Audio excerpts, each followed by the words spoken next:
How to programmatically merge PDF files in C#.net.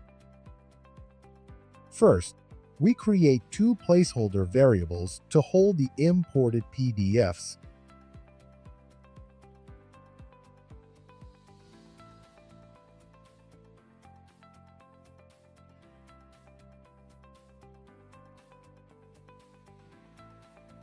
Next, using document solutions for PDF, we create two PDF document objects and load the imported PDFs.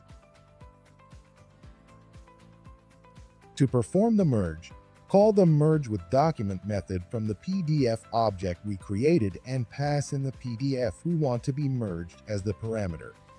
Lastly, save the newly merged PDF.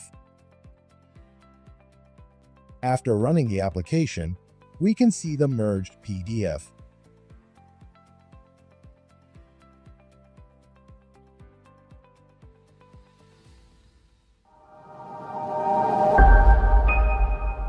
Download a free trial of Document Solutions for PDF today at developer.meshiest.com.